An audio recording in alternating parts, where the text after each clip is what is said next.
هاوڕێیان ئەو کاتتان باش چۆنن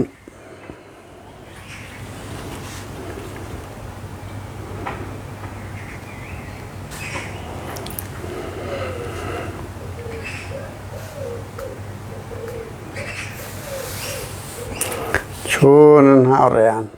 باشن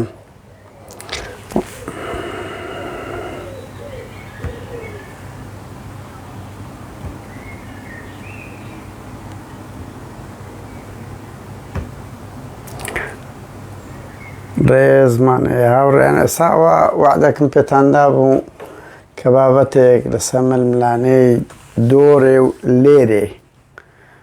دوو پایتەختی نوێی بارزان قسە و باس بکەین. وعدمدا بوو بۆیە لەو ڕوانگەوە ئەندە بەو گەرم بەو جۆوە خۆشەی تورێ ینی بەجددی ڕۆژی لایڤە تویژدانتان ڕۆژی سیاسەتە هەر لەو جۆوە خۆشەی ئەوروپا لای ئێمە وایە ینی بەهەشتەکەی ئەوروپا ئەو ماوەی هەیە تر بەس چ بکەین هەندە جار مەسەلەی مزداقەت لە سەروی ئەو شتانەوەیە. ئاڕێیان ئێستا هەندە قسە و باس دەکەین لەسەر ململانەی پست و پسمامەکە و ململانەی دوو پایتەختەکەی بارزان دوو ئیمارات بڕوا بکەن هە دوو ئیماراتە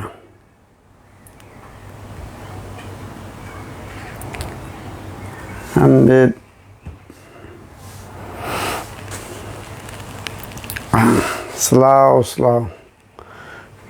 سڵاو خزم سڵاو کاکە مەسعود شەڕاتی هاوڕێیان هەر لە زیاتی لە یوتیوب تەسجیلکەم لێرە ئەو ڤیدیۆش نوێیە ینی ئەو یوتیوبە ببرن ئەو کەناڵام پەیجەمان تازە کردیتەوە هەندە لە مێژ نییە بۆ خۆتان دەزانن هەمووی سێ-چوار هەفتەیە ئەگەر پاراستن لێمان بگەڕێ بەڕاستی چکو ئەوان شارەزان و ئیشیان بوویتە ئەوەی تەشویش چۆن بەعەز تەشویش دەخستە سەر دەنگەکانی هێزی پێشمەرگاوانی شوان ڕیپۆرت و تەشویش ململانێ لەگەر ڕوبەڕۆی دوو هێز بووینێتەوە بۆ پارتی وێشێتی کە نەتەڕ دەبن ئەو هەموو ڕەخنەیان لێ دەگیرێ ئەو هەموو خەڵکە قسەیان پێدەرێ ئەی هاوار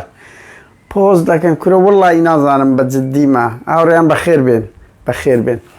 یعنی پۆز دەکەن نییە بڕۆ پۆستی هەموو مەسئولەکان بینە سەتانەوەتی قسەیان پێدەرێن باشە لۆ پۆز دەکەن ئەمە سەتانەوەت خەڵک قسەم پێ برێ سووکم کە قسوس کردەمە لە ماری خۆم دادەنیشمدا کورە چەند بێت چاوەڕوون ئەوانە نییە کەچی سوێنە دێتەوە پۆز دەکات لە کاتێکدا 5,000 کۆمنتی لێ دەنووسێت 4,500 بەس قسەی پێدەرێ باز قسەی پێدەرێ سڵاوتان لێبێ هاوڕێیان بەخێر بێن ئەجەت چنەوەیە چیانێ ئاوڕێیان یەک سەرنجیش بدەم جارەکەی تر لایڤەکەم کرد لەسەر هاتنی مەسرور بارزانی سەرۆکی حکوومەت خۆ لایڤەکە مایە لە بەشی ڤیدیۆ تەسەوور بکەن یعنی شتی زۆر نۆرماڵم باس کرد زۆر نۆرماڵ هیچ ئیهانە ئەوە نییە لەبەر ئەوەی ڕێز لە خۆم دەگرم ڕێز لەو پەیامەی دەگرم کە قسەی پێ دەکەم ببورن کەچی نییە بڕۆ سیرکەن 1800 ئەوەندە کۆمنتە نووسرایە 1600 یان 700 زیاتر دەبی هەموو گوێنە هەموو پارتی هەر ئەوەندەیان هەیە هەر ئەوەندە خەرکەیان هەیە هەمویان هاتبوون لە ئەلف لۆیان هەجووم لۆزە پەیجی قادر نادر چیاوەڵا قسەی بە کاک ڕەخنەی لە کاک مەسرور گرتیە کاکەمە خەباتەکی مەدەنی دەکەین زۆر ئاسایە سەرنجی خۆماندایە ڕەخنە دەگرین دوور لەو زمانە پیسەی کە ئەوان هەیەە یعنی بۆ زانیاریتان ینی ئەوە محەممەد سەلیم مزوری باسی کردە 3,000 بەڵتەچیمان هەیە 3,000 کەسیان لۆ بارەگا سووتان لۆ نووسین لۆ ناو فەیسبووک ئەدمینەکان 3,000 کەس مووسەی دەدەنە سەقوتی خەڵک بڕوان پێ بکە ئەوە قسەی دەوی ئەو سەلیم مزوریە لە دەوی هات دەرێ من نامێ وردەکاری کەورن لە بەری سەر چاوە گەشت دەبی موچیان دەدەنێت لۆ بەڵتەجی بوون لە دژی نەکەڕێمە هەموو ئەو خەڵکوشت ئەو هەموو پەیجە دوزا هەم پەیجە ئەدمینە بە سەدان پەیجیان هەیە هەر ئەدمینەچیان بە لای کەم 700 دلار وەرگری بەرحاڵەوە بەس فێرەتشیان دەگەن قسەی مەلەوەیە مەسرور بارزانانی پارتی وێچێت یار بەگشتی بڕوا بکەن نەوەیەکتان پەروەردەکردی ناو کۆمەلگای کوردی بەس زمانی ئاودەست و دەرێ لە گوندی لوبنانی و لە مەلحاو گەورە بووە یعنی بەجددی عیب لە خۆتان ناکەن شەرم لە خۆتان ناکەن نەوەیەکتان هەیە نەدەزانی قسە بکەن نەڕەخنە بگرینە دیالۆگ بکە بەس جوێن دەدە جوێن بەدایک خوشک بڕۆ سەیری ئەو لایڤێ من بکەم بڕۆ سەیری هەموو ڕەخنەگرانە بکە بزان چی لە بۆ دەنووسن خر باشە بەجددی مەکورە ئەی هاوار ئەمن تاعن ناوی بەشیان بڵاو دەکەمەوە بڕوا بکەم مامۆستایە لە بەشی اقتصاد مامۆستای زانکۆ کورە نازانم یعنی محامی خەریزی علاقاتی دەولی کورە یەکەیان زۆر خۆشە خەڵکی کنەمەیە ناوی مشیر کەریم بەگ تاانەوە بابی کابرایەکی لەگەڵ ئێمە زۆر بەس مشیر بەخۆی مەسوول منەزەمەی دیبەگەی بوو کەچی قسە بە بابی من دەڵێ باوکی من دەڵێ کوڕی ئەمباڵ ئەوە تەلەفۆنیشم لۆ کرد تەلەفۆنەکەی سەقەپات کردم یعنی ئەمبار بوون ئەی بەیان مەسوول منەزەمە بوون 7 مانجی دا ئەمەی دەرکردە دەرێ دە 12 ماڵی پێشمەرگەی دەرکرد کەچی ئێستاکە لە پەنای پارتی وێچێتی ئۆزامسە پارتیە دەڵێ هەولێرت لێ حەرام بێ بابە لە فەترەی بەعزیش لەما حەرامت کرد لە بۆ بۆ تاسو حەمامە بەرحاڵ نەچینە سەر ئەوەی ڕۆژێک هەموو بەڵگەکان بڵاو دەکەینەوە لەسەر زۆر لەو بەعسیانەی کە ئاوا زمانیان درێژە لەسەر خەڵکی یعنی پارتی لێتان خۆش بەس خەڵک ئەمەلێتان خۆش نەبوونێ دوو کاکە وسکت بنەر بەلای کەم وسکت بن لە ماڵ دانیشن تەواو یعنی لۆ دێت تەشقەرە دەکەن لۆ کورە هاوڕێیان 75 ساڵن خەڵکەیە جوێن دەدا بە ئێمە بەدایک خوشکماندا ئەی هاوار ئەوە ڕەنگی باپیری باپی ینی کوڕی بووتە باپیر نەک بەخۆی چەند شەرمە ئینسان ئەو زمانەی هەبی کاکە وەڵڵاهی ئەمن دەهەندە پێم دەکرێت لە هەموو قیاداتی کوردی پارتیوچێتی پێدا بێمە خوارێ بەس ئەو دەمی سەنگم نامینێ ئەو دەمی پەیامە ئینسانیەکەمان نامینێ ئێخە باشە ئەمە خەڵکانێکی ینی چۆن دەکرێت پەروەردەی کۆمەلگای کوردی بەو ئەساسە پەروەردە بکەن وەڵا بڕۆ جوێم بدە بە دایک خوشک مشکلە نیە گرنگ ڕەخنەی لە حزبەکەی من دەگری کاچی من وەرە دیالۆگ بکە وەرە گفتوگۆ دەکەین واز لەو شتە زبرخانەیە بێنن ستان هەیە گفتوگۆ دەکەین لەگە یەکتری قابلە هەزار مینبەری ڕاگەیاندنتان هەیە ئەی هاوار لە چ دەترسێن لە دوو پەیجی دەترسێن داوە شێن چ دەکەین ئەمە مەجموعە کەسی نە تونند و تیژی دەکەین ڕۆحتان بچی یان ئەوە چه ئەخلاقەکە فرێدن ناو کۆمەلگای کوردی کاچی من هەر بۆ خۆتان یعنی ئەو خەڵکەش لە بە دوو معاشیدەی هەزار جوون نەک بە من بە هەموو ئەو خەڵکانە دەدەن کە ئەوەیە بی کاکە ئەدی ئاور نادەیەوە منداڵەکە سیر دەکە دەبینین بابی نووستی جوێن بە دایک خوشک دەدا ئەنی سیر ناکەی دوای منداڵەکەت دەخینتەوە دەبی چه فێر بیتن پارتی وێچێتی ئەنگۆ دەچین چ فێرە خەڵک دەکەن ئێ بەڵڵا فشەمان پێتان دێ بەخوا مەسرور بارزانی ئەوەندە بە کو بابت گوتی حساب لە بۆ هیچ ئەوەی ناکەم بەخوام نەوەندە جێم لەو شتانن یەکە ئەگە دەیان نێرن هەر یەکێکتانن لۆ کوشتن و شکایەت لێکردن لە ئەوروپا هەمووی ئامادەین احتیاتی خۆمان وەگرتیە بە قوربان پێویست ناکە بۆ زمانە بازاڕیە خەڵکمان تێبەردن یعنی کاکەم حاجی برایمە کەیە جەماعەتی ئەوەیە جەمەدانی ئەوەن دەگەورێ جەماعەتی ئەیلولیەکانە کورە عمری 7 ساڵی هاوار جونی بازاڕی سەزادەی دوو منداڵی دە 12 ساڵی ئەی هاوار کورە بابە عیب شەرم لە خۆتان بکەن هاوڕێیان بارحاڵ بچینە سەر بابەتە سەرچێگا بەخێر بێن بەخوا جون یعنی زەنجەم بخۆم زۆر ڕقم پێم زۆر ناشرینە خەڵکی قسە بەو بنە ماڵانش دەگوترێ سیاسە کاکە ئێمە دەبێت زمانمان جودا بێت گوتارمان جودا بێت جوێندان نزمترین ئاستی ینی خەڵکی ڕەخنەگری دەسەڵاتیش نابی جوێن بدە بەڕاستی نابی جوێن بدە کە جوێنت دەتەواو پارتی وێچێتی و بەعسی بوون کۆمەڵێک سیفاتە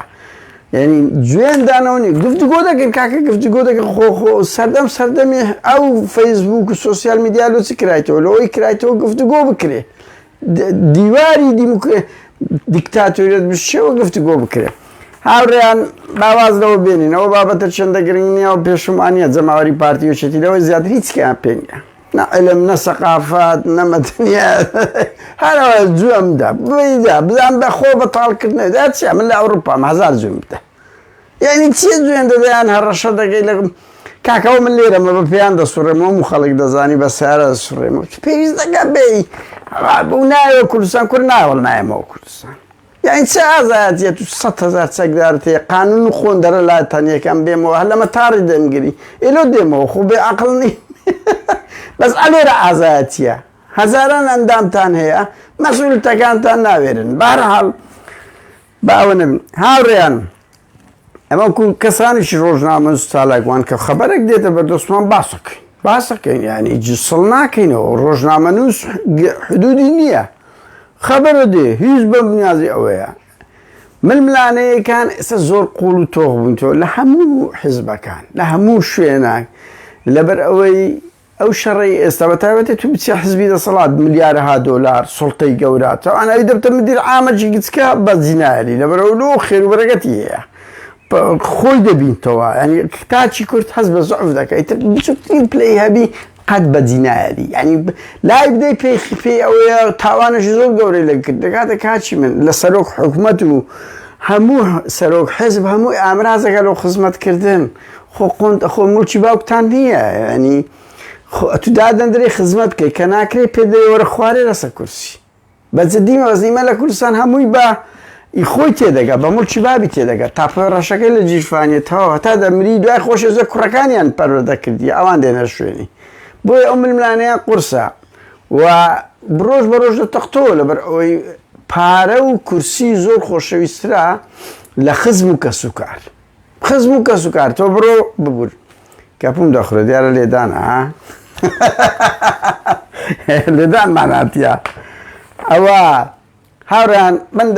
ینی جوان نییە بڕۆ خەریجی ببورن بڕۆ خلافەی عەباسیەکان بڕوا بکەن سەری باب و براکانی خۆیان لەو مەغۆڵەکان دەبڕی لە پێناوی لە کورسی بمینێنەوە ململانەی خلافەی عوسمانیەکان هەر بەر لەوەی بێن هەموو باب و برا و کوڕ و ئەوەی خۆیان سەر دەبڕی بۆ ئەوی نەوەک ئینقلابیانە سەر بکەن سڵتە زۆر شتێکی پیسە گەلێک قێزەوەنا بۆیە ئەوە بوو ینی لە کوردستانش بەدەر نییە ڕۆژ بە ڕۆژ ململانەکە قوڵ دەبتەوە ئەوە ئامۆزایە و زاوایە و ناخوا ینی سڵتەی ملیارەها دۆلار ئەتی لە کورسی حکم دای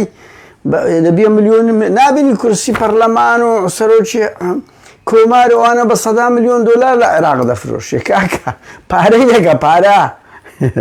ئەجا ئێستا ململانەکانی نێوان ببورن هاوڕیانەوە سەرنجێک ئەمە کە لێرە وا دەکەین لەبەرەوەی ئینسان کە دەکۆخی کۆمەڵێک شتی ینی جوان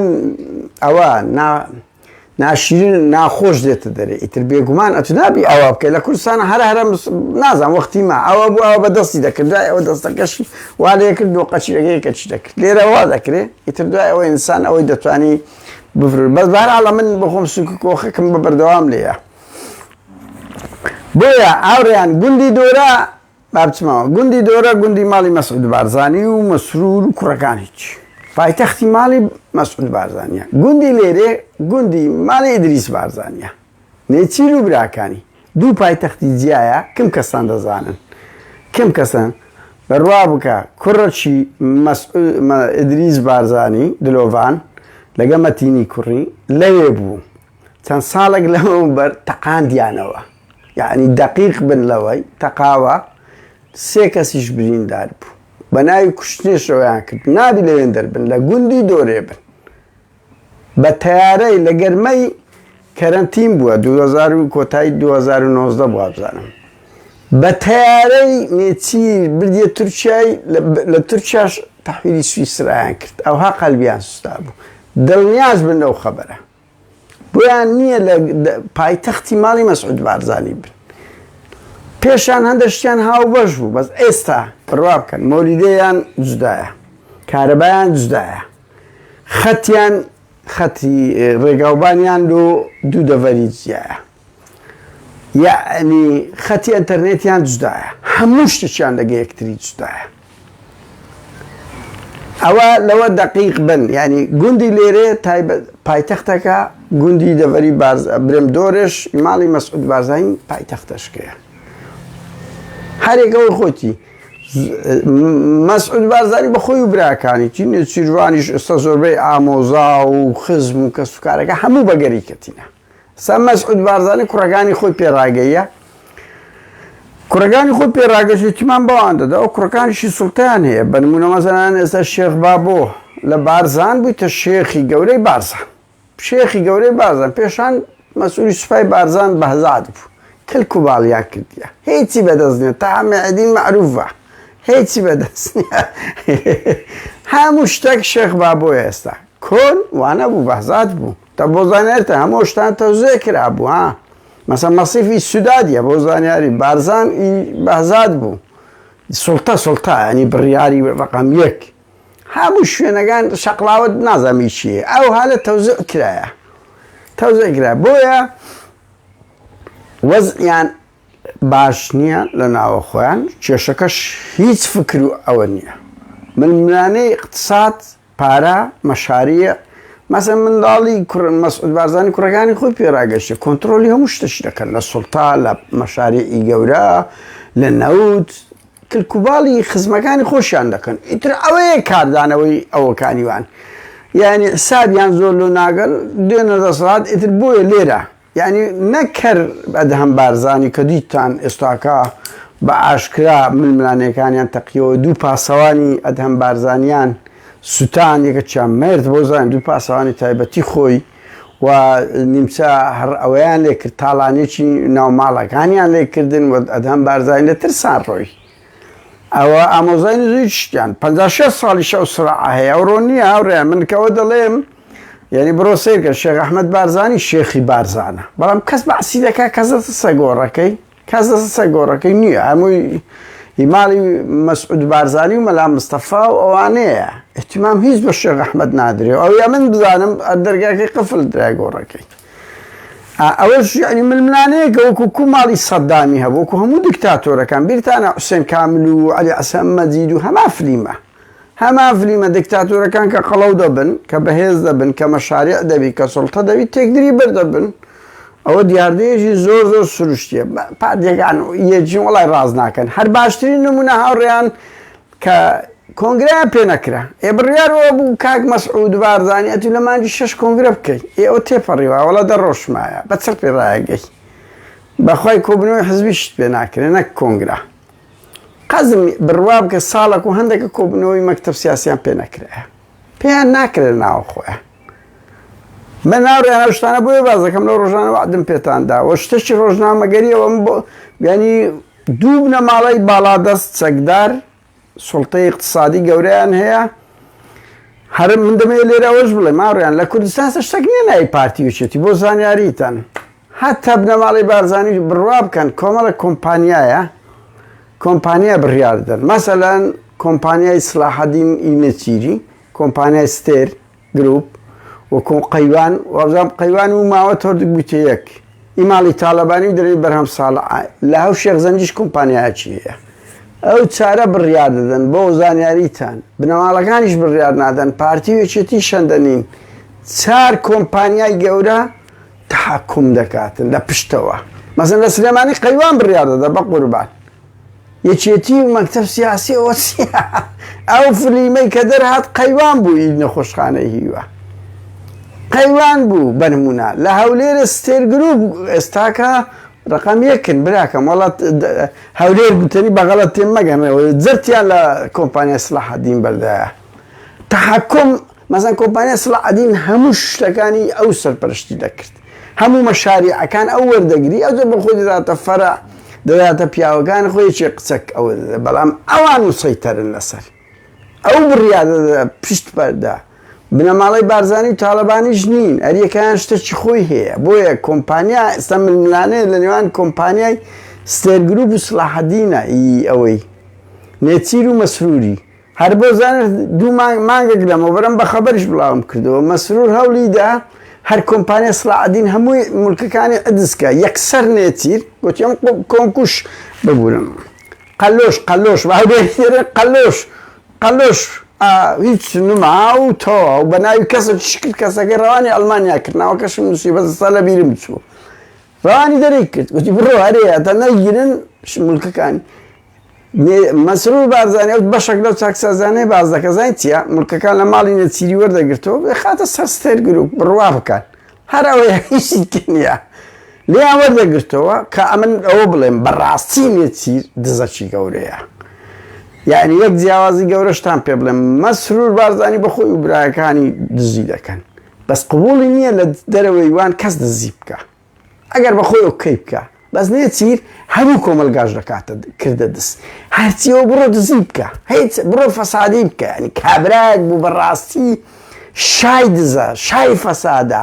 شای بێڕەوشکردنی کۆمەلگا بوو زۆر دەوری خراپ بووە لەسەر کۆمەلگا لەو 20 ساڵی حکوم ڕاستە انفتاحێکی کراوەتری هەیە لە مەسەلەی خێزانی نایتە پێش بەنمونە مەسەن ڕەخنەمان لێ دەگر کاکە انفتاحێکی هەبوو بەس مەسرور ملهورە لەو هەندێک عەقڵەتێکی ڕابی تونت من دڵنیام لە ئایندە ئەویش دەگۆڕێ لە ڕووی دەسەڵاتەوە چکو چەند ڕەخنەی لێ بژیرە فێر نەبوو هەر ڕەخنەی لێ بژیرە بەس ئەو گرتنی پێنج زیندانیەکە تا حەدێک ململانەیەکی ئەوە بوو و تێگەیشت کاکە ئەوە پاراستنیەوە سەرۆکی حکومەتە دەبی مامەڵە بکاتن ئەوە خەباتی مەدەنی و جەماوەری بەهێزە لە کوردستان و سوسیال میدیا کاریگەرە و ڕۆژنامەنووس چالاکوان کاریگەرن لە دنیا هەموو پشتیەک دەگرن کو وەختی خۆی دەیانگۆ شوعیەکان خەتەرە لە یەک شوعی بدەی هەموو وەکو قاس دەقیقێنن ئەوەش وایە ڕۆژنامەنووس چالاکوان گەمە نییە خاستن ئێستا سوسیال میدیا و ئۆپۆزیسیۆنەکە هەمووی خڕبیتۆ لە ناو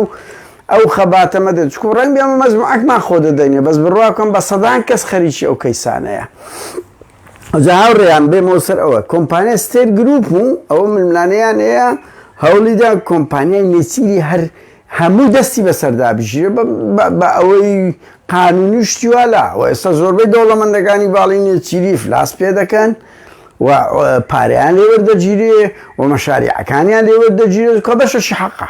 وەڵڵی بەشەشی حەقە بەس مشکلە لەوەیە نادرێتە خەڵک مەسوول لە خۆی دەبا لۆ پیاوەکانی خۆی دەبا ئەگەنە بەشە کەلەیان وەردەگیرێتەوە ڕاستە ئەجا وەکو گوتم ململانەی ئەو دوو ئەوەیە زۆر بەهێزە کۆنگرەیان پێ نەکرا کۆبوونەوەی مەکتەب سیاسییان پێ ناکرێ ململانەکان اقتصادیە مەسەڵەن باشترین نمونە نێچیر ناوێری ئەو پێنج زیندانیە بڕوا بکەم باسی کردی ئەوە با پێتان بڵێم باسی کردیە کە ئەو